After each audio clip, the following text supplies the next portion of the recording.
कहा कि भारत की सभ्यता और संस्कृति नीतियों पर सार्थक संवाद होना चाहिए।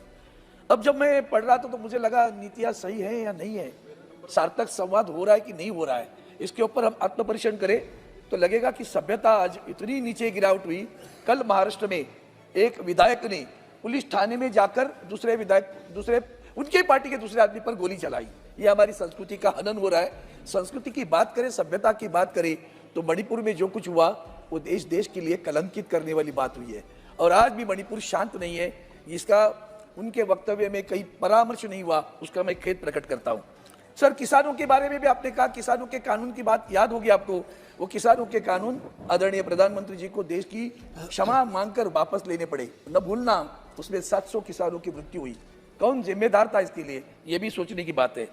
अब उन्होंने उसके बाद में कहा कि राम मंदिर के निर्माण, बहुत खुश हूं सर, बहुत खुश हूं, क्योंकि वंदनीय हिंदू हृदय सम्राट शिवसेना प्रमुख बाला साहेब ठाकरे, उन्होंने इस राम मंदिर के लिए बहुत बड़ा आंदोलन छेड़ा, आग्रह किया।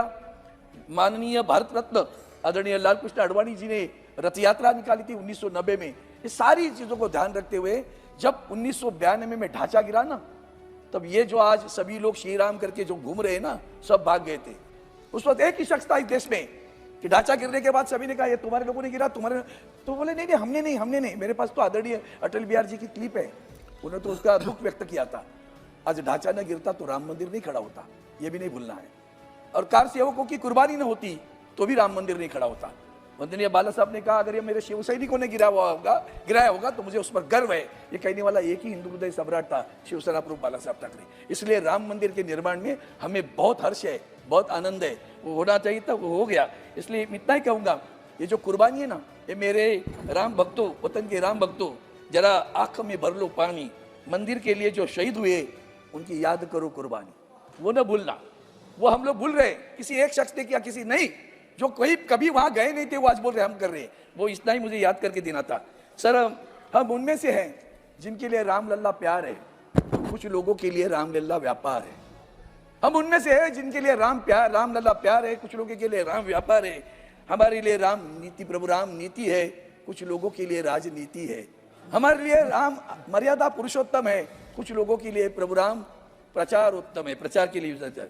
उसके आगे उन्होंने कहा 25 करोड़ लोग गरीबी से बाहर आए, 80 करोड़ लोगों को मुफ्त अनाज दिया जाता है। ये दोनों जो प्रावधान, दोनों जो उनके विचार है, देखिए क्या चीज है।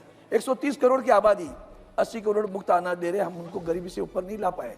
अब ये 80 और 25 पकड़ो तो 105 करोड़ गए, बाकी क्या कर रहे हैं। सभापति महोदय, उन्होंने कहा बंदरगाह के विकास की बात की। मुंबई बंदरगाह 10 बरस, आदरणीय गडकरी साहब ने एक बड़ा अच्छा प्रोजेक्ट बनाया था, विकसित करने का बनाया था। विकसित बनाना चाहते हो ना, विकसित भारत। 10 बरस में बंदरगाह के लिए आपने कुछ नहीं किया। मुंबई बंदरगाह के लिए सारा जितने भी उद्योग आए, वो ड्रग पार्क हो, डिवाइस हो, मेडिकल डिवाइस, सब गुजरात में चले गए। गुजरात में लेके हमें कुछ नहीं है, गुजरात हमारा ही है। सर, 5 मिनट आज की दिन तो दे दो। और भी बात है कृषि बारे में, जो आपने किया है, निर्यात के बारे में, एक्सपोर्ट के बारे में आप करते नहीं हो। उसमें देखो प्याज के भाव, किसान बेचारा आज भी परेशान है। आज भी किसान आत्महत्या कर रहा है, उसको भाव नहीं मिल रहा है। एमएसपी की बात मत करिए, झूठ हो रहा है। इसके लिए मैं आपसे आखिरी, आपने कहा तो उन्होंने फिर दोबारा राम लल्ला की बात की उनके भाषण में। तो मुझे इतना ही कहना है